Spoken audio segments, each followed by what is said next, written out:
Well, this summer we've been marching our way through the scriptures, the part of the Bible that leads us up to when Jesus is going to come. And it's easy to give you a quick recap with where we are today if you happen to be with us near the very beginning of our series when I talked about God's covenant with Abraham. Way back at the very beginning, when God established a relationship with the people who would be his people, he made a covenant with Abraham, and it had 3 promises to it, if you'll remember. The first promise was that Abraham and Sarah would be able to have children, eventually an enormous family, and it would grow into a great nation, a nation of their own. It seemed unlikely at the time because of how old Abraham and Sarah were, but through the miraculous power of God and his ongoing provision, that promise has at this point come true.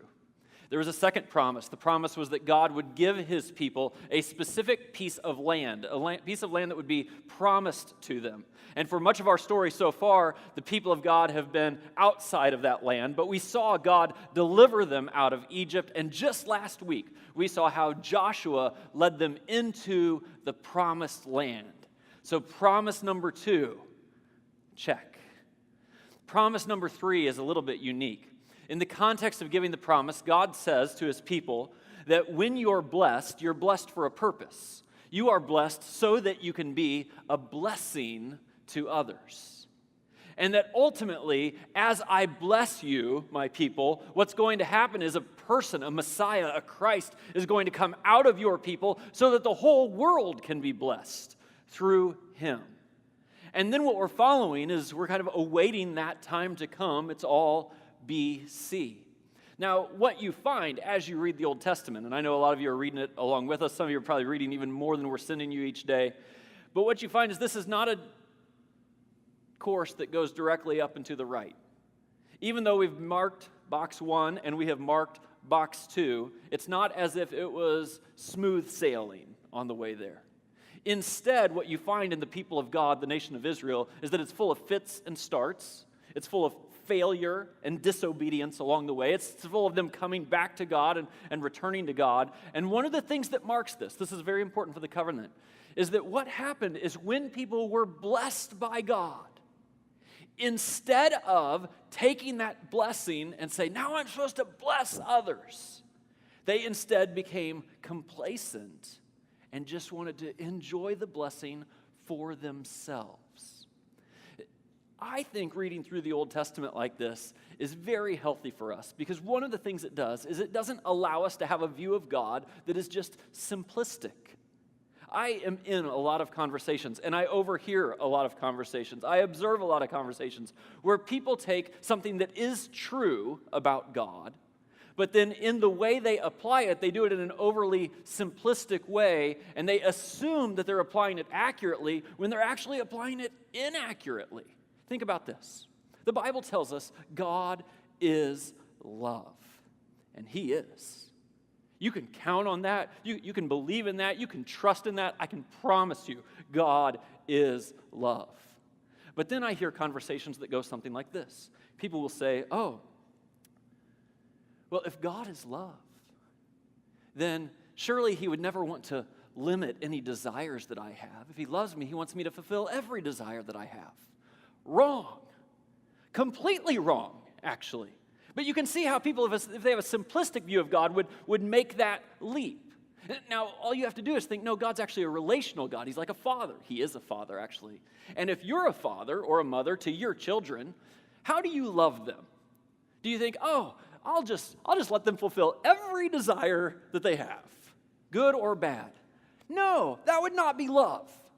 But we put those things on God.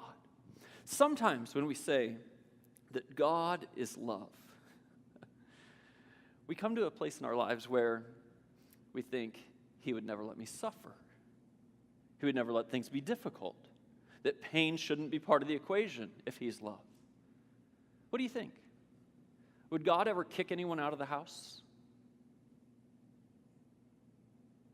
Would God ever let someone experience the consequences of their actions, even if it leads to great pain and suffering? Yes, he would. Because he loves. We actually have a word for relationships where when people are acting out and being rebellious, where you continue to save them and you intervene and you don't let them experience the consequences of their actions. That word we call enabling. It looks like love to the person who's doing it, but it's actually one of the most unloving things you can do. And so we have to reconcile a more mature view of who God is, not just live in the simplistic view. The other thing that happens in the Old Testament is we have to kind of reconcile our experience in America 2017 with the experience that people are actually having in the Old Testament, and it's further apart than most of us think. When you read the Old Testament, you come across polygamy and slavery and male dominance and war and violence all over the place. And it's worth noting, let me just say it this way, it's worth noting that war and violence and all of those other things was an everyday reality because of brokenness. Because the world was not the way that God wanted it to be, and God was willing to engage the world that was, and step by step, lead them out of it. But you can't miss this when you're reading the Old Testament. If you've been reading it with me, you'll find there's a lot of violence. There's a lot of difficulty. This is the real world that God was engaging in. Don't miss this. A couple of years ago, I invited a friend of mine from Suncrest to go with us on one of our trips to Liberia, Africa. You can see the work of God all over Liberia. The people are warm, and it's very difficult. It's a third world country for sure. And I was talking to him about whether he would come or not. We were talking. He seemed like he wanted to go. And then he asked me a question. He said, Greg, do they have warm showers in Liberia? The answer is no, they do not have warm showers. If you go to Liberia with me, you will go for a week or 2 weeks, and you will not have a warm shower. And he was out. As are some of you, right? And I stop and think about that. I think, well, you do understand, right, that the water heater was invented about 100 years ago, right? And that like 0.0001% of the human population ever has gotten to experience warm showers. You happen to be some of them. Feel privileged, right? But if you try to think that's how life was all the time, it's not how life was all the time. And you have to adjust for that. And in the Old Testament, it was a very difficult place. Let me ask you this. Play a little word association. When you think of the springtime, what's a word or a phrase that comes to mind? Do me a favor, turn to your neighbor right now. Tell them what word or phrase comes to mind with springtime. All right, I'm hearing a few of them. I hear freshness, rain, flowers, baseball. That's good. That's good. This is the whole point. Let me just read you a short verse. This actually fast forwards a little further ahead of where we are in the Old Testament, but it gives you the image. Here's the story of David. It says, in the spring, at the time when kings go off to war, David sent Joab out. It's springtime. What happens in the spring in the world of the Old Testament? Well, it means we can go back to war again. Because war was a constant. It's very difficult. And it's interesting to me that at times these days, people will ask the question, why does God allow so much war in our world today? Right? But if you had a perspective of how God has worked over time, over millennia, you would ask the opposite question. You would say, why has God blessed us with so much peace today compared to previous times? It's because we've seen the working out in some ways. Now, that doesn't mean it's the experience for everyone. And if you're a young girl growing up in Afghanistan or Syria, it's not your experience today. But that's the nature of the world that it's spoken into. Let me note one other thing that's going to be very important today and all as you think about the Old Testament. It's worth noting that today's parallel to Israel is not a country, but the church. Sometimes we'll think of it as the nation of Israel, and since we call it the nation of Israel, which really means the family of Israel, we tend to think, well, the parallel today must be a political nation. And some people take that as the political nation of Israel today. A lot of people in our world take it as the political nation of the USA, America, as if America is the people of God. And I want to make sure that you understand, when we read the Old Testament, we're not supposed to apply what's happening with the nation of Israel to the nation of America. I'll hear pastors say, if only America would come back to God, And I think, no, no, no, no, no. I mean, I want America to come back to God. I do. But that is not what the Bible is teaching us. It's not. The message of the Bible is this: if only the church would come back to God. If only people who wear the name of Christ would come back to God, that would change the world. And when we misunderstand this, it creates all kinds of barriers, because here's what happens. Christians who perceive the parallel to Israel is the United States or whatever country they live in, instead of becoming convicted themselves about how we need to come back to God, we stand in judgment of other people and tell them they should come back to God. It is a massive problem. And so when you hear these stories of the nation of Israel, make sure you understand these are applied to the church. Now, what we're going to explore today is something that's happening all throughout the Old Testament. I could have done this message 3 weeks ago or 3 weeks from now. It just happens to be an obvious example right now, so I'm going to give it to you today. And it is a cycle, right? And just this image kind of helps you see. You know what a cycle looks like. You know, it takes one step and another step and another step, and then you end up back where you are, and you tend to go around the circle. Sometimes we talk about these as spirals, right? And usually we don't talk in terms of an upward spiral. We talk in terms of a downward spiral. It's a cycle that people get in. And what we're going to see in the life of Israel, parallel to the church, is the damage and reality of this cycle. And so let me just read to you. I'm going to read you a passage from Joshua chapter 2. I'll stop and comment a few places along the way, but I just want you to kind of capture the cycle that this nation, this people of God is going through. After Joshua had dismissed the Israelites, they went to take possession of the land, each to their own inheritance. Now, that's just picking up the story where we left it off last week. Joshua has moved into the promised land. This land is now theirs. The people served the Lord throughout the lifetime of Joshua and of the elders who outlived him and who had seen all the great things the Lord had done for Israel. So the people served the Lord, and God had just delivered them. It was beautiful. Then we get this. After that whole generation had been gathered to their ancestors, meaning they died, another generation grew up who knew neither the Lord nor what he had done for Israel. Now, I'm going to talk to you about a crisis tonight. And I want you to know that this entire crisis could have been avoided if the faith had just been passed down from one generation to another. If a group of people weren't just intent on experiencing God themselves, but were intent on passing it down. This is very, very important. If you ask me, well, who's responsible for passing down the faith? There is two answers, and they are in order. First and foremost, the people who are responsible for passing down the faith to the next generation are parents. Parents and grandparents. The church is going to be number 2, but make no mistake, you are number 1. And the notion that with an intensity in your parenting, you would be leading your children, modeling for your children, teaching your children, taking steps of faith to demonstrate something for your children. It is incredibly important. One of the things that happens around our church is that we've had great effectiveness in terms of reaching adults who were previously disconnected from God and or church. It's beautiful. But one of the patterns I see within that group of people, and it may be you, is that while you found something for yourself and it's meaningful for yourself, you have not yet taken the step to ensure that your children follow this same path. Instead, parents often today say, well, my kids will have to choose their own path. I'm not really going to guide them. I'm not really going to lead them. I'm certainly not going to impose anything on them. And I think you don't do that in any other area of parenting. Your kids don't decide whether they're going to sit in the car seat or not.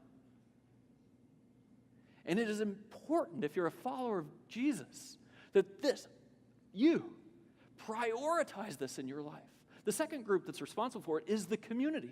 And in this, the whole community failed. If you read my notes this morning, you found out that last Sunday, 10:30 service, I served in Suncrest Kids. Taught me a few things. One is it taught me I'm in the right job right here, right? Another thing that taught me is, I think this is a quote. Let me actually, did I write this quote down? Let me see if I wrote this down. Yeah, this was the quote from one of the coaches in our children's ministry who heard a kid walking out of the classroom I was in. The guy who talks a lot was with us today.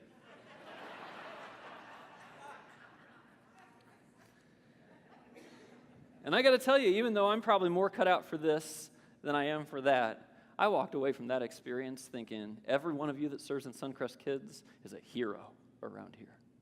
Because in our community, we take responsibility for this. We do prioritize the next generation. We are going to pass it down. And if you're not serving anywhere right now, this would be a great place to start if you want to be used by God to change lives in any way at all. I'm getting off the line. This is a big deal. This is how the faith leaves us. Then the Israelites did evil in the eyes of the Lord, and they served the Baals. Those are other gods. Goes on. They forsook the Lord, the God of their ancestors, who had brought them out of Egypt. They followed and worshipped various gods of the peoples around them. Now, I don't know if you've thought about that before. Sometimes when you read the Old Testament, you get this picture of they're worshiping other gods, and maybe you, like I did for a long time, had an image that, I think I know what that means. There's probably some statue that they're worshiping, right? Some other god somewhere. And it is true that many times people created physical representations of the gods they were worshiping, but I can promise you these gods were not much different than the gods that you and I chase. Because the statue only represented something. And there were at least 3 major areas of life that the other gods promised. A lot of times it had to do with money, financial well-being. A lot of times it had to do with sex and the fulfillment of your desires in sex. And a lot of times it had to do with comfort. And when that says that they worshiped other gods, the problem wasn't particularly that they were bowing down on their knees before some physical idol, although that would have been a problem. The problem was when they had a culture around them that valued things differently than the people of God valued them. They were tempted and then would fall into the patterns of the world around them rather than holding fast to the way of God. Tell me that doesn't happen. Do we need to call America back to God? No. I think we just need to call the church, people who call themselves followers of Christ, back to God. To say that I know the culture around us does certain things sexually. I understand that. What's your job? Is it to organize a boycott, stand up against them, yell at the people who are doing it? No, your job is to remain pure, to live your life a distinctive and different way than the culture is. Don't give in to those gods. Don't become worshipers of those gods. This world around us has a way of handling money. And the way goes something like this. If it's mine, and it's for my goodness. That's what the world says. What should you do? Stand up and preach at all the people who aren't Christians and say, you shouldn't live like that? Not for a heartbeat. It's us. That God is saying, don't give in to those gods. There's a different way of living. I know when you live around it, it's so tempting. It looks better over there. Do that, but don't do it. Don't do it. It's part of the cycle. I know comfort and convenience and being a consumer, that's what America is. But it's not what Christians are. And you have to very consciously decide that I'm not going to align my life according to the values of the world I live in. I'm going to align my life to honor the one true God who's brought me redemption. They aroused the Lord's anger. He was angry. He loved them, but he was angry because they forsook him and served Baal and the Ashtoreths. It goes on.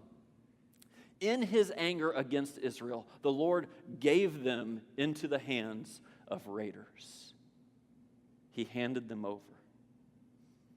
Then the Lord raised up judges. Well, we're finally to the book of Judges. What is a judge in the Old Testament? Well, it's a leader. It is the leader of the nation of Israel. You probably shouldn't picture it like as the Supreme Court or something. It was an individual, and yes, there was a moral and ethical judgment that had to happen, but it was really the person who was responsible for calling the nation back to God.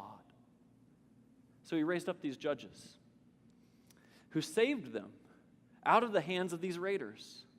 Yet they would not listen to their judges, but prostituted themselves to other gods and worshiped them. It goes on. They quickly turned from the ways of their ancestors who had been obedient to the Lord's commands, and whenever the Lord raised up a judge for them, he was with the judge and saved them out of the hands of their enemies. So you get this beginning of a cycle. They're in a good place, they fall away, there's some pain attached to it. I'm going to explain this to you here in just a minute. Let's end this. When the judge died, the people returned to ways even more corrupt than those of their ancestors, following other gods and serving and worshiping them. They refused to give up their evil practices and stubborn ways. So let me just kind of outline for you how this cycle is going to work, and then I'm going to show you a few very particular examples of it. Here's how it works. There is, for a time, peace. They've been blessed by God. There's a peacefulness. They've moved into the land. They've seen God at work. They've had that. Almost all of you have had that experience where you think, you know what? God is with me. It seems like he's blessing me. He's good to me. I can sense him. I can feel him. New life. It's good. And then, instead of taking that blessing and saying, now I'm going to take that and bless others, they actually step back into complacency. They feel entitled to the blessing. They think it's of their earning, not of God's goodness to them. And so when they step into this complacency, it isn't very long before they sin. This is rebellion against God. This is people who say, I know what God's way is. I also know what way I want to go. And here's the thing. I'm going to go my way. I mean, how many of you right now, it's all of you, because it's me too. How many of you know about something in your life that is not perfectly in alignment with the way God would call on you to live? And yet you're not changing it. You've actually kind of become content with that. That's what's happening here. It's happening individually, and it's happening as a community. And when people give themselves over to that, the next step of the cycle is that God hands them over. Maybe the best explanation I've ever heard of this is that God is a gentleman. He wants you to be in his family. He wants to be with you. He's a good father. But if you rebel against him, and if you flip him off, and if you flip your nose at him, if you walk away from him, he lets you go. He's praying that the release will be temporary. All you have to do is read the stories of Jesus, Luke 15, to know the young rebellious son. Remember the son, the prodigal son, who walked away from his father, and the father let him go. Take half the inheritance. Go. You want to do your own thing? You do your own thing. He lets them go. And then after God lets them go, after he let you and I go in certain places of our lives, it leads to pain. It always does. God's ways are better than our ways. And when we go on our own path, things that look enticing and look right and look like experiences we want to have, they lead to places that actually result in pain. We all know this storyline. When pain comes, it leads to people crying out to God. And sometimes it leads to repentance. This is actually one of the interesting conversations around this cycle in the Old Testament. One of the phrases you'll get in the Bible, you'll see it here in a little bit, is that the people would cry out to God. But some suggest, and I can agree with this, some suggest there's a difference between crying out to God in our pain and actually repenting and turning to God. One says, God, take the pain away. I just want you to deliver me from the pain. The other acknowledges our ownership in it and says, God, I need to turn back to you. I'm going to align my life with you. Come. And then in that cycle, here's what happens. God fights for them. And don't miss this. This is the story that Jesus tells of the prodigal son. That when the son's ready to come home, when he cries out, when he repents, when he acknowledges, the father could not be more overjoyed. It is the relationship that he wants. He had to let the son go, but the moment the son will turn and come home, God is there welcoming him with open arms. And in the Old Testament, you'll find battles that are raging. Some physical battles, some wars, some internal battles and way people are working through life. But what you find, this is beautiful, is that when people are in situations where they have no hope of victory on their own, but they will turn back to God, God gives them victory. This is not about willpower. It's not about you fighting harder yourself. This is about the idea that when you turn to God, God will fight for you and you will win. It leads to victory, which leads to peace, which leads to complacency, which leads to sin, which leads to being handed over, which leads to crying out, which leads to repentance, which leads to God fighting for you again. This is the way the world has always worked. It's the way your world works and the way my world works. And I think if we're going to be healthy about it, we just have to acknowledge, okay, where am I? Are we in that cycle right now?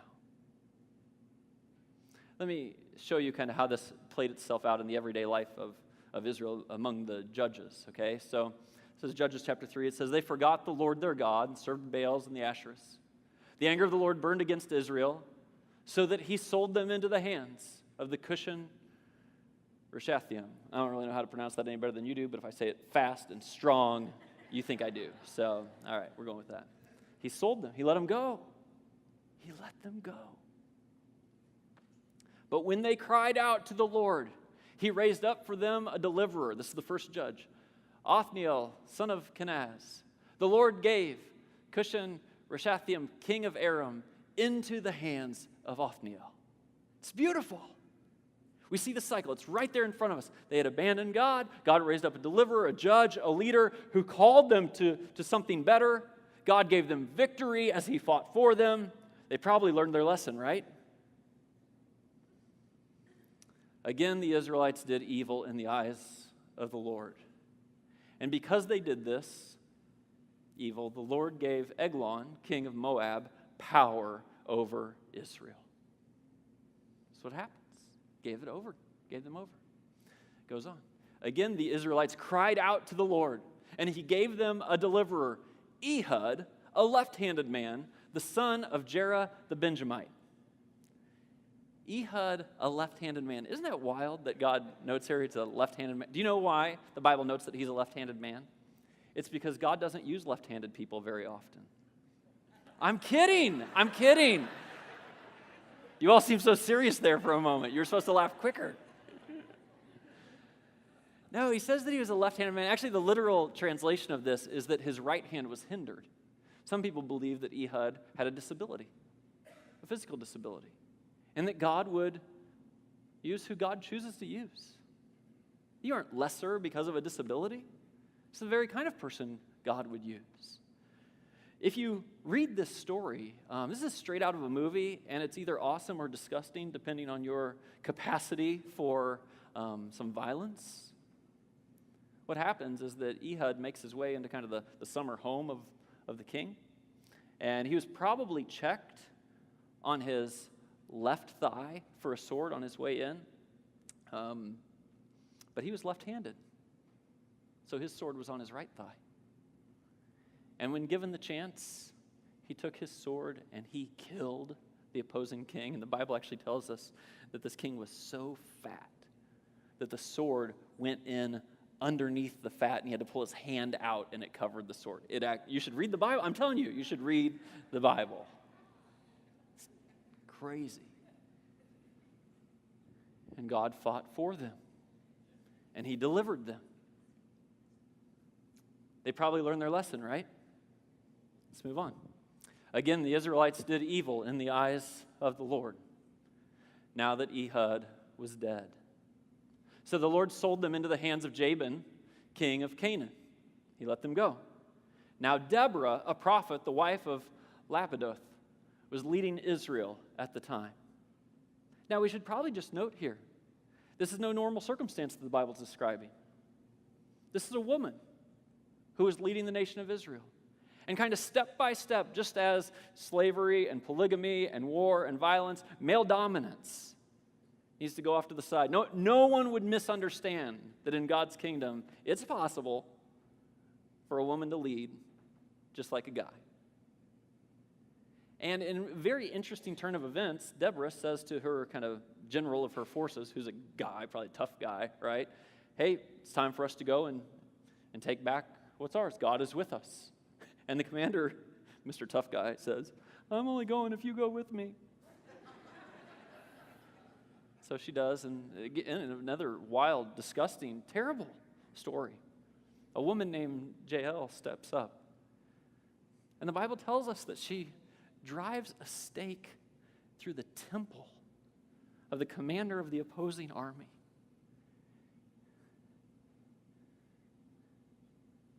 And God delivers them. He gives them back their way, their people.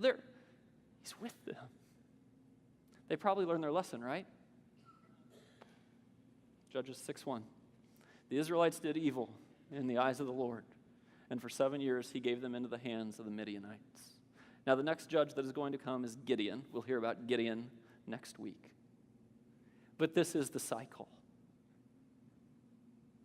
Let me make a few observations that I feel like we cannot miss in the midst of this. Don't miss this. First, communities experience God together. I don't know if you've ever thought about this. Most of us think of life as so individual that we don't imagine this at all. When the Bible says the whole nation of Israel had rebelled against God, did it mean that every single person in the nation had rebelled against God? I'm confident that it did not. That within the nation, there were actually a few who were faithful, but because they're a community, and God really values communities, they're all going to experience something together because of the way the masses went. When it says everyone was obedient to God, does it mean that every single person was obedient to God? I'm confident. There are plenty of examples that it does not mean that. That within the obedient group, there were people who were disobedient. And sometimes you and I try to narrow down the work of God so precisely that we think, what did I do that God's going to now deal with me? It would be healthy from time to time to step back and say, what about us? Not just what about me? Because that will actually give you a different perspective about what your individual role is. And here's what the individual role is. Individuals take responsibility for the community.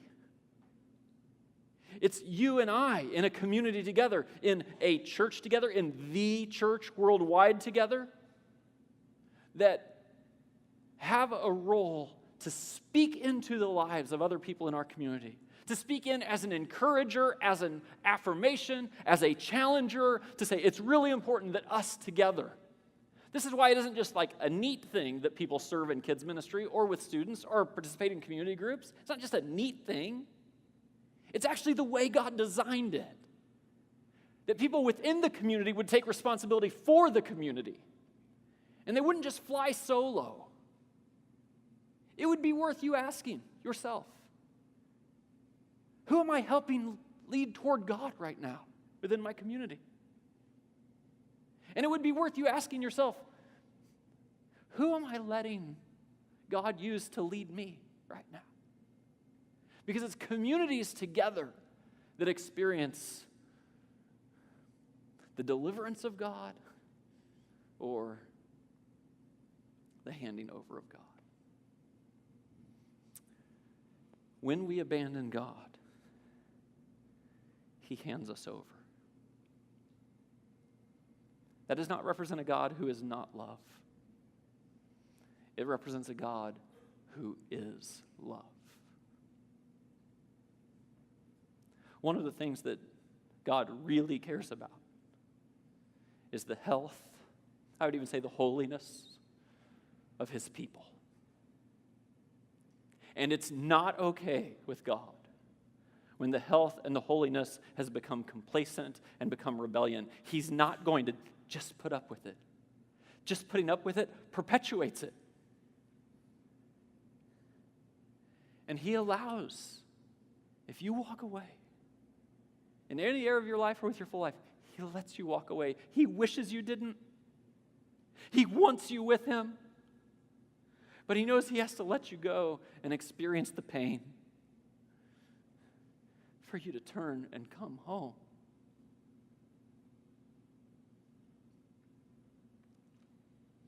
Here's the last thing. When we turn to God, he fights for us. When you're in the midst of your pain, you have a decision to make. Is your cry out to God to take the pain away? Or is your cry out to God to say, I give up? I've been aligning my life actually more with the gods that are around me, with the world that's around me, than I have with you. And that's led me where I am. So don't just save me from my pain, God. I want to turn to you. And this I can promise you about a God who is love. When you turn to him, he fights for you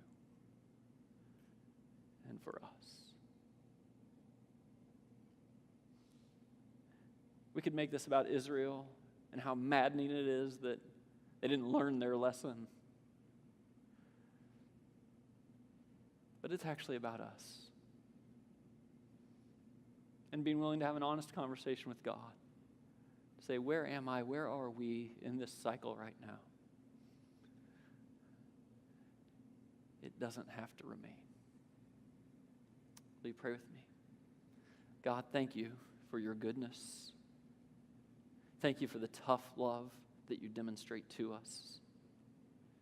We know, God, that good fathers and mothers discipline their children to teach their children the right ways.